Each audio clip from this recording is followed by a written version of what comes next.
혹시 외로움이라는 감정이 수천억 달러 규모의 거대한 산업이 될 수 있다고 한 번이라도 생각해 보신 적 있으세요? 오늘은 바로 이 개인의 가장 깊은 감정 속에서 새로운 투자 기회를 찾아내는 외로움 경제에 대해 아주 깊숙이 파고들어 보겠습니다. 자, 이 숫자부터 한번 보시죠. 4천억 달러. 이게 뭐냐면요. 미국에서만 외로움 때문에 발생하는 연간 경제적 손실액입니다. 한화로 550조 원이 넘는 어마어마한 돈이죠. 근데 투자자 입장에서 보면요. 이 막대한 비용은 역설적으로 그만큼 거대한 시장이 열릴 수 있다는 뜻이기도 합니다. 이 문제를 해결하는 곳에 엄청난 기회가 있다는 아주 강력한 신호인 셈이죠. 바로 이 질문이 오늘 우리가 던져야 할 핵심입니다. 사회적 위기를 그냥 비용으로만 볼 것이냐, 아니면 이 문제를 해결하는 과정에서 새로운 산업과 성장 동력을 찾아낼 것이냐, 지금 수많은 투자자들이 바로 이 지점에서 기회를 포착하기 시작했습니다. 그래서 등장한 개념이 바로 외로움 경제입니다. 이건 그냥 유행 같은 게 아니고요. 사회적 고립을 중재하고 완화하고 심지어 상품으로 만들기 위해 아주 정교하게 설계된 수십억 달러 규모의 거대한 산업복합체를 말하는 겁니다. 인간의 가장 근본적인 욕구인 연결되고 싶다는 마음이 어떻게 비즈니스 모델이 되는지를 아주 명확하게 보여주는 현상이죠. 그렇다면 왜 하필 지금일까요? 이 시장이 왜 이렇게 폭발적으로 성장하고 있는 걸까요? 그 배경에는 아주 거대한 사회 구조적 변화, 즉 수요의 근원이 자리 잡고 있습니다. 한번 살펴보겠습니다. 이 시장을 움직이는 가장 근본적인 힘은요, 바로 인구 구조의 지각 변동입니다. 도시화가 심해지고 결혼을 늦게 하거나 아예 안 하는 사람들이 늘면서 전 세계적으로 1인 가구가 그야말로 폭발적으로 증가하고 있거든요.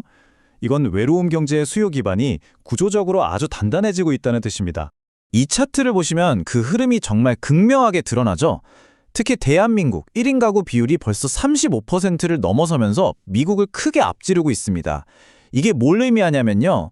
한국이 외로움 경제의 일종의 테스트베드, 그러니까 가장 먼저 미래를 시험해 볼 수 있는 시장이 될 수 있다는 걸 보여주는 겁니다. 그만큼 관련 서비스에 대한 잠재 수요가 엄청하다는 증거겠죠. 근데 정말 흥미로운 지점은요. 똑같이 혼자 살아도 이걸 받아들이는 문화적인 시선이 완전히 다르다는 겁니다. 한국에서는 아직도 결혼이라는 사회적 규범 때문에 노총각, 노처녀 같은 어떤 낙인이 좀 존재하잖아요. 반면에 서구에서는 개인의 독립이나 커리어의 상징처럼 여겨지기도 하죠. 이런 문화적 차이가 결국 각기 다른 시장의 필요, 즉 다른 종류의 상품과 서비스를 만들어냅니다. 중앙대학교의 한 연구에서 나온 이 문장이 바로 그런 문화적 압박을 아주 잘 설명해주고 있습니다. 그냥 라이프 스타일의 선택이 아니라 때로는 사회적인 실패처럼 인식될 수 있다는 거죠. 바로 이 지점에서 정서적인 위로를 제공하는 서비스들이 아주 강력한 힘을 갖게 되는 겁니다. 자, 지금까지는 수요 측면을 봤으니까요. 이제 공급 측면으로 한번 넘어가 보죠. 투자자분들이 가장 궁금해하실 부분입니다. 과연 이 외로움이라는 감정이 구체적으로 어떤 산업들을 키워내고 있을까요? 이 표가 바로 외로움 경제의 산업 지도라고 할 수 있습니다. 감성 AI부터 정신건강 앱까지 정말 다양하죠. 각 분야의 성장 잠재력을 한번 보세요. 와, 특히 저기 AI 가상 동반자 시장은 2030년까지 지금보다 무려 7배나 성장할 것으로 예상되네요. 바로 이 분야를 좀 더 자세히 들여다보겠습니다. 네, 바로 AI 가상 동반자 시장입니다. 2030년까지 약 1,407억 달러, 우리 돈으로 190조 원이 넘는 거대한 시장으로 클 것으로 보입니다. 이 숫자 하나만 봐도 이 분야가 외로움 경제의 핵심 성장 엔진이 될 거라는 걸 알 수 있죠. 이 시장을 조금만 더 깊게 들여다보면요. 레플리카나 캐릭터.ai 같은 기업들이 시장을 이끌고 있습니다. 특히 캐릭터.ai는 월간 활성 사용자 수가 무려 2천만 명에 달하고요. 더 놀라운 건 그중 절반 이상이 24세 미만의 젊은 층이라는 겁니다. 생성형 AI 기술의 발전이 이 시장의 폭발적인 성장을 이끌고 있는 거죠. 그리고 이 경제는 소프트웨어에만 머무르지 않습니다. 햅틱 기술이라고 들어보셨나요? 디지털 관계에 촉감이라는 실제 감각을 더해주는 기술인데요. 멀리 떨어져 있어도 서로의 체온이나 심장 박동을 느끼게 해주는 이런 하드웨어 시장 역시 아주 빠르게 성장하고 있습니다. 하지만 아시죠? 모든 성장 산업에는 반드시 그림자가 따릅니다. 지금부터는 투자자로서 반드시 짚고 넘어가야 할 윤리적 그리고 규제 리스크를 분석해 보겠습니다. 이 리스크를 이해하려면 추정상 자극이라는 심리학 개념을 꼭 아셔야 합니다.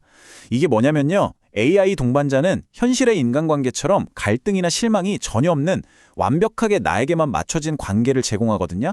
이건 우리의 사회적 본능을 자극해서 아주 강력한 중독성을 만들어낼 수 있습니다.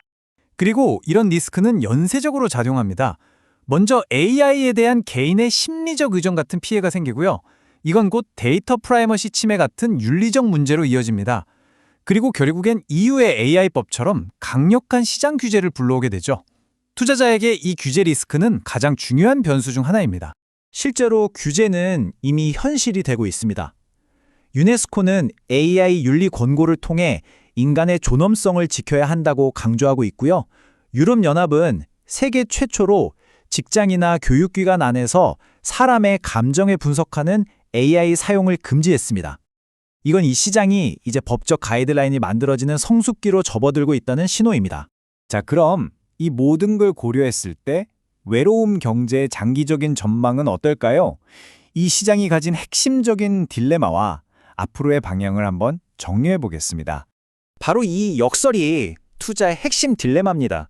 이 기술은 외로운 개인에게는 한 줄기 빛, 구원이 될 수 있지만요. 사회 전체로 보면 실제 인간관계를 대체하는 위협이 될 수도 있다는 거죠. 투자자들은 이 양면성을 정확히 이해해야 합니다. 특히 돈으로 사는 이런 거래적 친밀감이 장기적으로 우리 사회성에 어떤 영향을 미칠지는 아직 아무도 모른다는 게 가장 큰 리스크입니다. 그리고 이 타임라인을 보시면 정부의 개입이 얼마나 빠르게 진행되고 있는지 알 수 있습니다. 2018년 영국에서 세계 최초로 외로움부 장관을 임명한 걸 시작으로 2024년에는 일본이 관련법을 시행했고 2025년에는 EU의 강력한 규제가 발효됩니다. 이제 국가는 더 이상 이 문제를 그냥 지켜보고만 있지 않다는 거죠. 이건 시장의 장기적인 안정성에 아주 중요한 변수가 될 겁니다. 자, 마지막으로 투자자로서 우리는 이 근본적인 질문에 답해야 합니다. 우리는 외로움을 치료하는 기술에 베팅할 것인가? 아니면 외로움을 그저 관리하며 공존하는 기술에 베팅할 것인가? 전자는 사회 문제를 해결하는 솔루션 기업이 될 것이고요. 후자는 인간의 감정을 영원한 구독 모델로 만드는 서비스 기업이 될 겁니다. 이 질문에 대한 여러분의 답이 앞으로 이 거대한 경제의 미래를 결정하게 될 겁니다.